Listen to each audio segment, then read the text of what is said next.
2025 সালের 20 জুন সকালে সবে খবর ছাড়ল আন্তর্জাতিক সংবাদ মাধ্যমে, কিন্তু বিশ্লেষকদের ঘুম হারাম হয়ে গেছে। বেইজিং, ইসলামাবাদ আর ঢাকা তিনটি আলাদা মেরুর দেশ হঠাৎ কি করে একসাথে? আরো বড় কথা, এরা কি শুধু অর্থনৈতিক উন্নয়নের কথা বলছেন, নাকি চলছে ভবিষ্যৎ এক সামরিক ব্লকের প্রস্তুতি? চীনের পররাষ্ট্র মন্ত্রণালয়ের মুখপাত্রের কণ্ঠে এক অদ্ভুত আত্মবিশ্বাস। বাংলাদেশ, চীন ও পাকিস্তান একটি ত্রিপক্ষীয় প্ল্যাটফর্ম গঠনে একমত হয়েছে, যাতে তিন দেশের জনগণের উন্নয়ন এবং আঞ্চলিক শান্তি নিশ্চিত করা যায়। শুনতে নিরীহ লাগলেও অভ্যন্তরীণ গোয়েন্দা মহল বলছে এই কথার আড়ালে চীনের বহুদিনের কৌশলগত বাস্তবায়ন ঘোষণা লুকানো। তবে প্রশ্ন আসে, চীন কেন এখন বাংলাদেশকে টানছে? এখানেই শুরু হয় আসল খেলা। চীন ইতিমধ্যে পাকিস্তানের সঙ্গে CPEC, China Pakistan economic corridor চালু করে ভারতকে ঘিরে ফেলেছে। এখন তারা চাইছে বাংলাদেশকে যুক্ত করে বঙ্গোপসাগরেও প্রবেশাধিকার। চট্টগ্রাম ও পায়রা বন্দর, যা এতদিন ভারতের ব্যাকইয়ার্ড বলা হতো, তা যদি চীনের হাতে যায়, এটি হবে চীনের কৌশলগত জয়। আর এখানেই তীব্র প্রশ্ন তৈরি হয়, বাংলাদেশ কি ধীরে ধীরে চীনের একটি বড় ভূরাজনৈতিক খেলায় পা দিচ্ছে, নাকি চীন এখন এক বলয় তৈরি করছে যা হবে ভারতের প্রতিরোধ বলয়?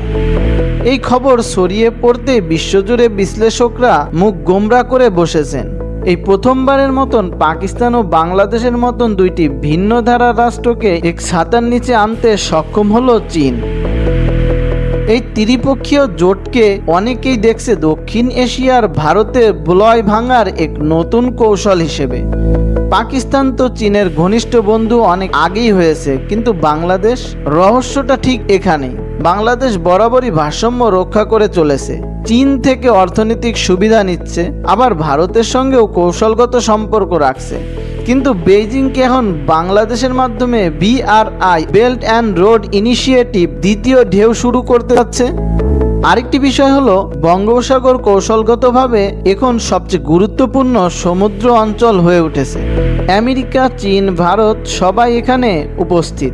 বাংলাদেশ যদি চীনের এই ত্রিপক্ষীয় সহযোগিতা আরো গভীরভাবে যুক্ত হয়, তাহলে এটি হবে ভারতীয় প্রভাব বলয়ের একটি বড় চ্যালেঞ্জ। বিশেষজ্ঞদের মতে, চীন মূলত বাংলাদেশকে একটি ভারসাম্য চালক হিসেবে ব্যবহার করতে চায়, যাতে ভারত তার প্রতিরক্ষা ও কূটনৈতিক ব্যয় বাড়াতে বাধ্য হয়। এমনকি অনেকেই বলছে এই জোটের মাধ্যমে চীনা ইসলামী বলয় গঠনের ইঙ্গিত দিচ্ছে বেইজিং। এখানে পাকিস্তানের ইসলামী প্রভাব আর বাংলাদেশের বিশাল জনসংখ্যাকে একত্রে ব্যবহার করা সম্ভব। এই প্ল্যাটফর্ম এখনো আনুষ্ঠানিকভাবে সম্পূর্ণ কার্যকর হয়নি, তবে ওয়ার্কিং গ্রুপ গঠনের মধ্য দিয়ে যাত্রা শুরু হয়েছে। প্রশ্ন হলো, এটি কি শুধু একটি অর্থনৈতিক প্ল্যাটফর্ম, নাকি এর পেছনে লুকিয়ে আছে সামরিক সহযোগিতা, বন্দর ব্যবহার চুক্তি, এমনকি নিরাপত্তার মতো গোপন চুক্তি? বিশ্লেষকরা দেখিয়েছেন চীন ইতিমধ্যেই পাকিস্তানের জওয়ানি বন্দর ব্যবহার করছে। শ্রীলঙ্কার হাম্বানটোটা বন্দর 99 বছরের লিজে নিয়েছে। এখন যদি পায়রা ও চট্টগ্রাম বন্দর চীনের ব্যবস্থাপনায় যায়, তবে এটি হবে একটি বিশাল নৌ সামরিক বৃত্ত। এই ত্রিপক্ষীয় জোট হয়তো ভবিষ্যতে অনেক কিছুই বদলে দেবে দক্ষিণ এশিয়ায়। বাংলাদেশ যদি স্মার্টভাবে এগোয়, চীন ও পাকিস্তানের সঙ্গে উন্নয়ন নেবে, কিন্তু কৌশলগত ভারসাম্য রক্ষা করে, তাহলে এটি হবে একটি সুবর্ণ সুযোগ। তবে চোখ বন্ধ করে চীনের পক্ষে যাওয়া হলে এর ফল হতে পারে নতুন রাজনৈতিক চাপ, ঋণের ফাঁদ এবং আন্তর্জাতিক সম্পর্কের জটিলতা।